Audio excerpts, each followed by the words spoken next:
اعوذ باللہ من الشیطان الرجیم بسم اللہ الرحمن الرحیم۔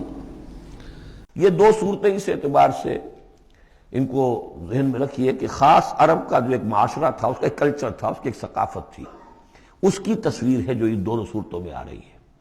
ایک ان کا اپنا ثقافت کا، ان کا ماحول، غریبوں کو کھانا کھلانا، یہ ان کے ہاں سمجھا جاتا تھا اچھا کام ہے، لیکن یہ کہ جو لوگ دولت کی محبت میں مبتلا ہو گئے وہ کیسے کریں گے اس کو؟ اور جو بھی وہاں پر ہو رہا تھا، زوردار جو بھی ہے طاقت والا، سب کو سمیٹ لیتا تھا۔ کلا اذا دکت الارض دکا دکا، اس آیت کے ترجمے دو بھائیوں نے علیحدہ کیے ہیں۔ دو بھائی کون؟ امام الہند شاہ ولی اللہ دہلوی کے فرزندان گرامی رحمت اللہ علیہ و رحمت اللہ علیہما، باپ پر بھی رحمت ہو اللہ کی اور دونوں بیٹوں پر بھی۔ یہ موضع القرآن میں شاہ عبد القادر صاحب نے ترجمہ کیا ہے، جبکہ زمین کو کوٹ کوٹ کر پست کر دیا جائے گا، ہموار کر دیا جائے گا، اذا دکت الارض دکا دکا۔ اور جو ان کے بھائی ہیں شاہ رفیع الدین رحمہ اللہ، وہ کہتے ہیں کہ جبکہ زمین کو ریزہ ریزہ کر دیا جائے گا۔ اب عربی زبان کے اندر یہ سارے احتمالات ہوں گے، میں پہلے ترجمے کو ترجیح دیتا ہوں کہ زمین کو کوٹ کوٹ کر چپٹا کر دیا جائے گا، پھیلا دیا جائے گا۔ وَجَاءَ رَبُّكَ وَالْمَلَكُ صَفًّا صَفًّا، سورہ حاقہ میں آپ نے پڑھا تھا فَإِذَا انشَقَّتِ السَّمَاءُ فَكَانَتْ وَرْدَةً كَالدِّهَانِ، یہ تو ہم نے پڑھا سورہ رحمان میں، اور پھر یہ کہ وہاں پڑھا بھربھرا سا ہو جائے گا، وَالْمَلَكُ عَلَىٰ أَرْجَائِهَا، اس کے کناروں کے اوپر جو ہیں وہ فرشتے ہوں گے، وَيَحْمِلُ عَرْشَ رَبِّكَ فَوْقَهُمْ يَوْمَئِذٍ ثَمَانِيَةٌ، اور 8 فرشتے اس روز اللہ کے عرش کو لے کر اتریں گے۔ جاء ربک والملک صفا صفا، اس سے اندازہ ہوتا ہے کہ قصہ زمین برسر زمین ہی طے ہوگا۔ جو ہم نے کمایا، جو گنوایا، یہی کمایا یہی گنوایا، کوئی نیکی کمائی تو یہاں اور کوئی بدی کمائی تو یہاں، یہ سارا قصہ زمین زمین ہی پر ہوگا۔ زمین کو پھیلایا جائے گا، مدت کھینچا جائے گا، چپٹا کر دیا جائے گا، کوٹ کوٹ کر پہاڑ چلا دیے جائیں گے، وہ ریت روئی کے گالے بن جائیں گے، نہ اس میں کہیں کوئی موڑ ہوگا، نہ اونچائی ہوگی، نہ ڈھلوان ہوگی۔ سورہ طٰہٰ میں ایک بار سے تو یہ ساری چیزیں کر کے پھر یہیں پر اللہ تعالیٰ کا نزول اجلال ہوگا، اس کی کوئی تجلی ہوگی جس کو لے کر کے خاص طور پر 8 فرشتے جو ہیں وہ نازل ہوں گے۔ وَجَاءَ رَبُّكَ وَالْمَلَكُ صَفًّا، فرشتے ہوں گے صفے باندھے ہوئے۔ وَجِيءَ يَوْمَئِذٍ بِجَہنَّمَ، اور لے آئی جائے گی اس دن جہنم بھی، اور جیسا کہ میں نے عرض کیا غالباً وہ اسی زمین میں سے نکل آئے گی۔ یہی جو اندر موجود ہے، جو لاوا نکلتا ہے کبھی، ان تمام جو بھی یہ آتش فشاں پہاڑ ہوتے کہاں سے نکلتا ہے؟ یہ اندر ہے زمین کے۔ اگر اس کو کوٹ دیا جائے، اس کو کھینچا جائے تو وہی چیز ظاہر ہو جائے گی، سامنے آ جائے گی۔ واللہ عالم۔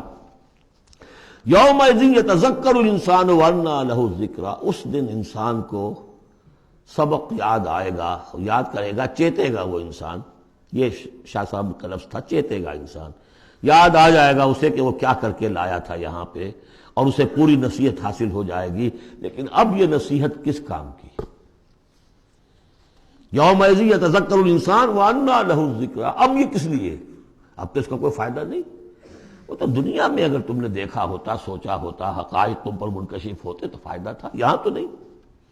یقول یا لیتنی قدمت لحیاتی، وہ کہے گا ہائے کاش میں نے اپنی زندگی کے لیے کچھ آگے بھیجا ہوتا۔ یہ لفظ نوٹ کیجیے، حیاتی، میری زندگی تو اصلی یہ ہے، آج معلوم ہوا مجھے۔ میں تو دنیا کی زندگی کو زندگی سمجھتا رہا، وہ زندگی نہیں تھی، وہ زندگی کی تمہید تھی، وہ ایک امتحانی وقفہ تھا۔ چھانٹی کرنے کے لیے اللہ تعالیٰ نے تمہاری بڑی طویل زندگی میں، وہ زندگی برطرز اندیشہ سود و زیاں ہے زندگی، ہے کبھی جاں اور کبھی تسلیم جاں ہے زندگی، تو اسے پیمانہ امروز و فردا سے نہ ناپ، جاویداں پہ ہم دواں ہر دم جواں ہے زندگی۔ اس زندگی کا تھوڑا سا حصہ کاٹ لیا موت کا وقفہ ڈال کر، یہ ہے آپ کا ٹیسٹنگ پیریڈ۔ خلق الموت والحیات لیبلوکم ایکم احسن عملا، تو امتحان پاس کرتے ہو اچھے مستقبل کے لیے، اس امتحان کو پاس کرنا تھا اس آخرت کے لیے۔ اب وہ کہے گا یقول یا لیتنی قدمت لحیاتی، کاش کہ میں نے اپنی زندگی کے لیے کچھ آگے بھیجا ہوتا۔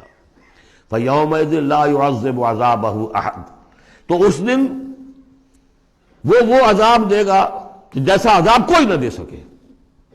لا يعذب عذابه احد، اس کا سا عذاب نہ دے سکے کوئی اور. ولا يوثق وثاقه احد، اور اس کا سا باندھنا نہ باندھ سکے کوئی اور. لیکن اسی وقت کچھ قسمت ہوں گے، کوئی خوش قسمت، جن سے کہا جائے گا یا ایتھا النفس المطمئنہ، اے نفس مطمئنہ. کون؟ جو اس زندگی میں، امتحانی زندگی میں مطمئن ہو کر اپنے رب کی بندگی میں لگا رہا، یکسوئی کے ساتھ اس کے دین کے ساتھ چمٹا رہا. مطمئن، یا ایتھا النفس المطمئنہ ارجعی الی ربک راضیۃ مرضیہ، اب لوٹ جاؤ اپنے رب کی طرف اس حال میں کہ تم اس سے راضی، وہ تم سے راضی. رضی اللہ عنہم ورضوا عنہ فادخلی فی عبادی، داخل ہو جاؤ میرے نیک بندوں میں.